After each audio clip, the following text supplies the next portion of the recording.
देखছেন AGT live 24/7। आप देख रहे हैं एजीटी लाइव 24/7।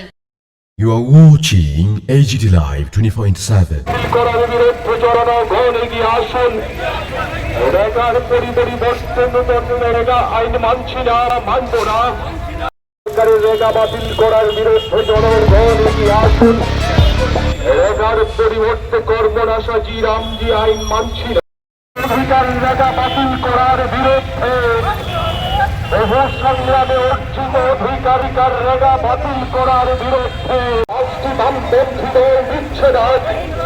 পাঁচটি বাম দলে যাকে মোদী সরকার কর্তৃক রেগা বাতিলের বিরুদ্ধে প্রতিবাদ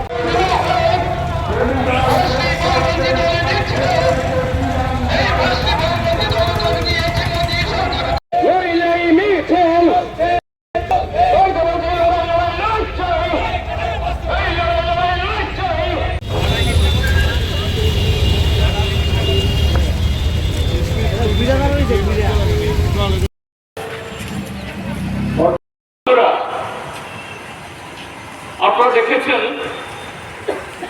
যে একটা আইন পার্লামেন্টে পাস করেছে, 16 তারিখে পেশ হয়েছে, 18 তারিখ এটাকে সংসদের উভয় কক্ষে পাস করিয়ে নিয়েছে। আপনারা শুনেছেন, অনেকে জানেন এ সম্পর্কে। কি আইন এটা? স্বাধীনতার পর আমাদের দেশে বহু আইন তৈরি হয়েছে এবং আগে থেকেও কিছু ব্রিটিশ আমল আইন ছিল যা স্বাধীন ভারতবর্ষ এগুলাকে অ্যাডপ্ট করেছে, গ্রহণ করেছে। কিন্তু দেশের সংখ্যাগরিষ্ঠ জনগণ যারা কৃষির উপর নির্ভরশীল, গ্রামে যারা বসবাস করেন, দেশের অন্নদাতা কৃষক, ক্ষেত মজুর, দিন মজুর, ভাত চাষি, জুমিয়া, তাদের জন্য সেরকম কোন আইন স্বাধীনতার আজকে প্রায় 78 বছর বাদেও এখনো সেরকম কোন আইন হয়নি। তার মধ্যেও 2004 সালে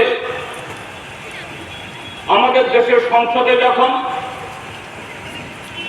সর্ববৃহৎ সংখ্যায় বামপন্থীরা নির্বাচিত হয়ে যান, এই দেশের জনগণ নির্বাচিত করে পাঠান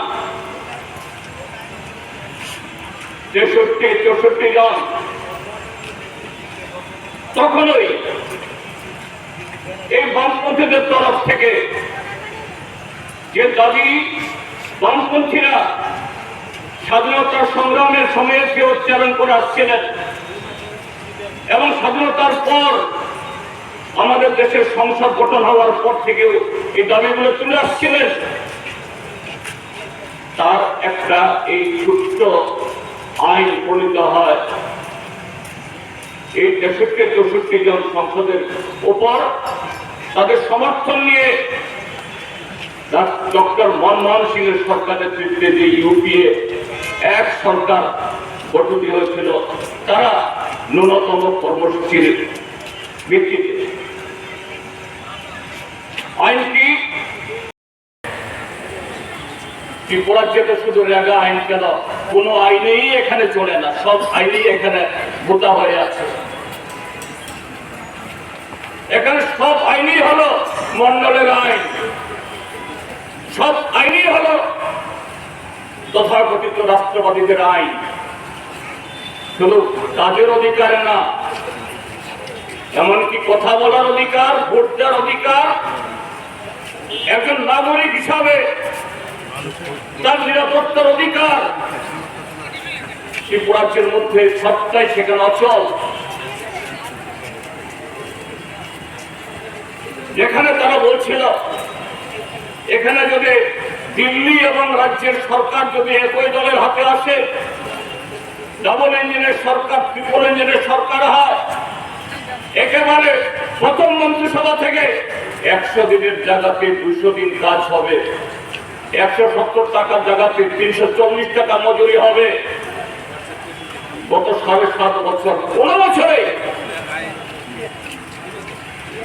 40-45 দিনের বেশি হয়, তাও গড়ে 40-45 দিন। কিন্তু যারা প্রকৃত দিনমজুর, নিম্ন আয়ী, ক্ষেত মজুর, যাদের কাজ দরকার,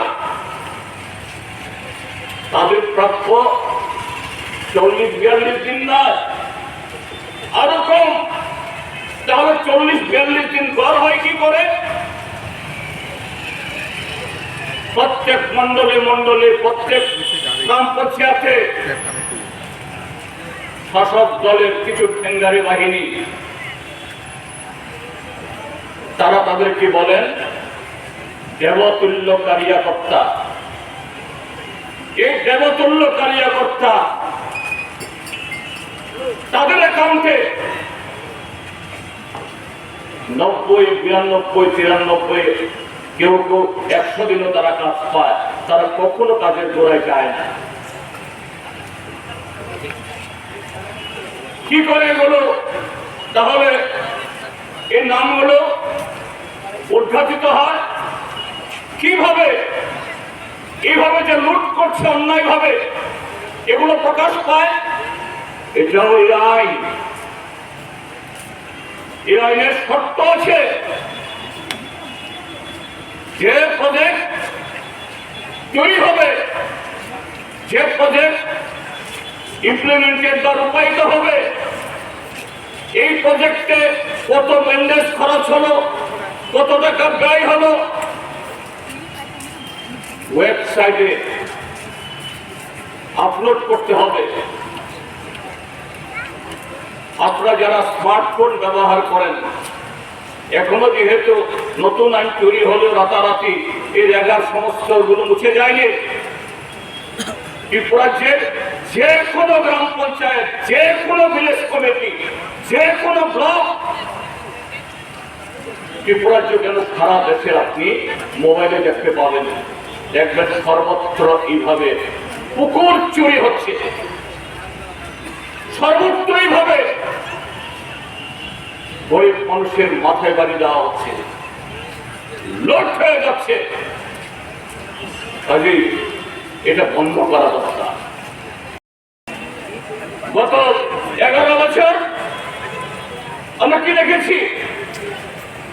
ভারতবর্ষের ব্যাংকগুলো থেকে, রাষ্ট্রায়ত্ত ব্যাংকগুলো থেকে হাজার হাজার কোটি টাকা নিয়ে এই নরেন্দ্র মোদী, অমিত শাহ ঘনিষ্ঠ, বিজেপি ঘনিষ্ঠ সমস্ত কালোবাজারে মজুতদাররা বিদেশে পালিয়ে যায়, আমাদের ব্যাংকগুলোকে লাল বাতি জ্বালিয়ে। এদের জন্য কোনো নিয়ম কানুন নাই, মনিটরিং নাই। দেশে যে একচেটিয়া পুঁজিগুলোকে তারা ক্রমশ তাদের হাতে সমস্ত সম্পদ তুলে দিচ্ছে।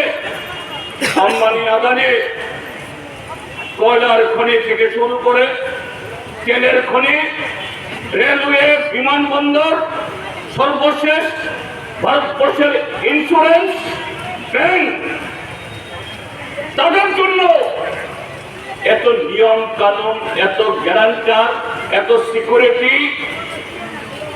কিছুই নেই। কিন্তু এই রেগা মাত্র 100 দিন কাজ পাবে, তাও দেওয়া হয় না। তার জন্য হাজার আইন, সকালে একবার ছবি তুলতে হবে, বিকালে গিয়ে আরেকবার ছবি তুলতে হবে।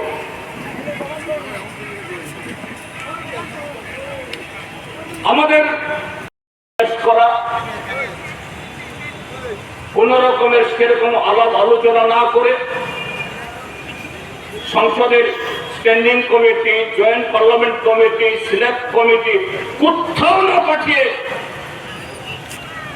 এইভাবে পাস করা, মনে হবে বোধহয় একেবারে তড়িগড়ি করে ফেলেছে। ভোটে তড়িগড়ি না, এই মোদী সরকার আসার আগে থেকে এবং নরেন্দ্র মোদী প্রধানমন্ত্রী তখতে বসার সময় থেকে বলছে এটা নাকি ভারতবর্ষের পূর্বতন সরকারগুলোর তার ব্যর্থতার ক্ষতচিহ্ন। স্বাধীনতার 70 বছর বাদেও গর্ত খোঁড়ার জন্য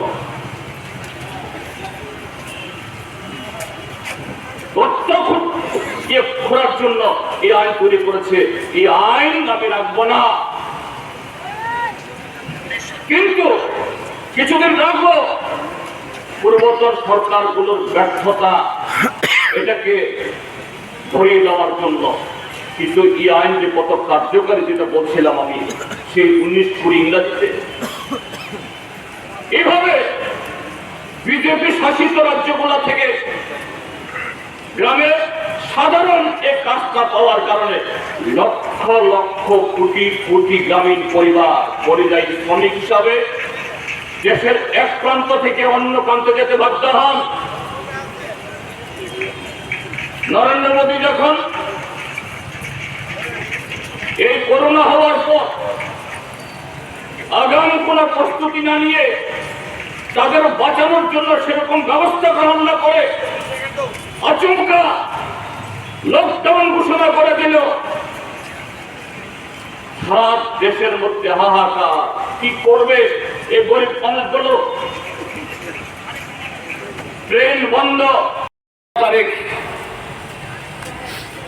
এটাকে সংখ্যাগরিষ্ঠতার জোরে পাস করে। আর গতকাল রবিবার ছুটির দিন, সম্ভবত আমাদের দেশের মাননীয় রাষ্ট্রপতি দ্রৌপদী মুর্মু তেলেঙ্গানাতে হায়দ্রাবাদে কোন একটা অনুষ্ঠানে ছিলেন, সেখানে এই ফাইলটি পাঠিয়ে এটাকে এখন আইনে পরিণত করেছে।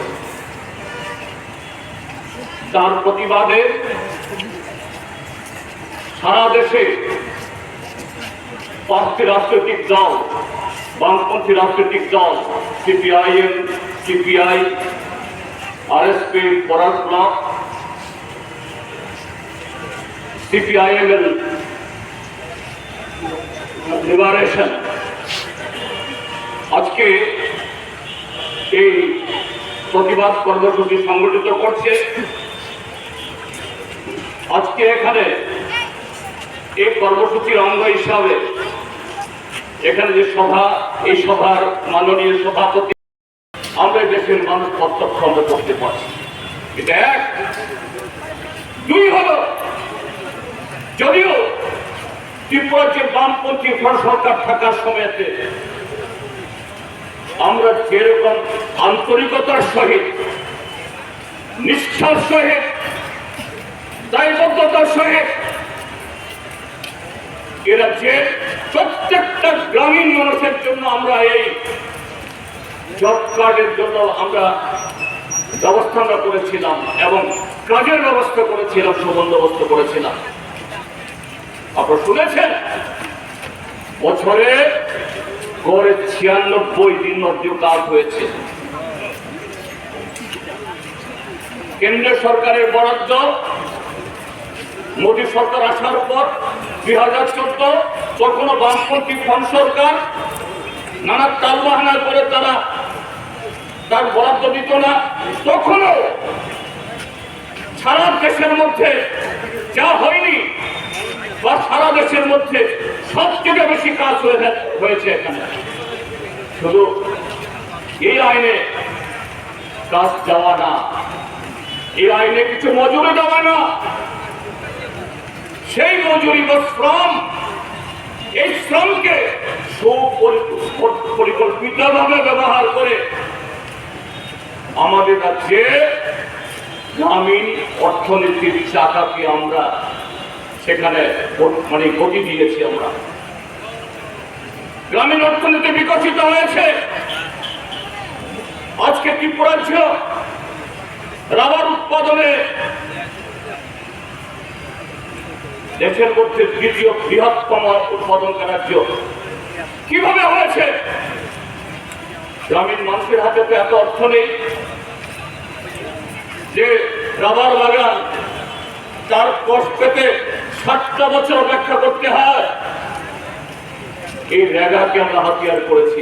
এই রেগায় একদিকে 100 দিন কাজ করবে সে গ্রামীণ মানুষ, আরেকদিকে সেই 100 দিনের যে শ্রম, সেই শ্রমকে ব্যবহার করে রাবার বাগান, ফলের বাগান, জলাশয়, গ্রামীণ জমিনগুলো এটাকে সংস্কার করে আরো বেশি চাষের উদ্যোগ। এইভাবে এই ত্রিপুরা রাজ্যের অর্থনীতি গ্রামীণ মানুষের হাতে টাকা গেছে। গ্রামীণ মানুষ তারা শুধু অর্থনৈতিক দিক থেকে উপকৃত হননি, যে অধিকার হোক, সেন্স অফ বিলঙ্গিং, আমিও এই রাষ্ট্রের একজন নাগরিক, এই ভারত রাষ্ট্র নির্মাণে আমি একজন গর্বিত ভারতবাসী। এইভাবে রেগা একটা যুগান্তকারী ভূমিকা পালন করেছে। কেন ভারতীয় জনতা পার্টির মতো একটা পার্টি, যে পার্টি আরএসএস এর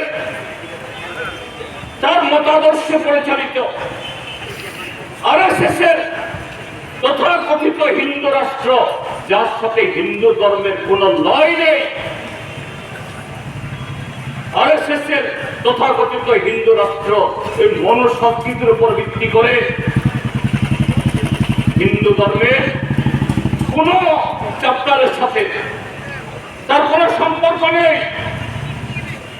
সেখানে শুধু হিংসা, সেখানে কিছু শুধু নারী এবং পুরুষের মধ্যে সেই মধ্যযুগীয় ভাবনা চিন্তা, সেখানে শুধু মুসলিমেও যারা তথাকথিত উচ্চ বর্ণের তাদের জন্য সমস্ত বিধান তৈরি করা। কাজে সেই বিজেপি সরকারে আসীন হয়ে রেগার মতো একটা যুগান্তকারী আইন তারা ये न्यूज कंटेंट देखने के लिए शुक्रिया। अगर आपका कोई सुझाव है तो हमें कमेंट कीजिए, सब्सक्राइब कीजिए AGT Live 24/7। Thanks for watching AGT Live 24/7.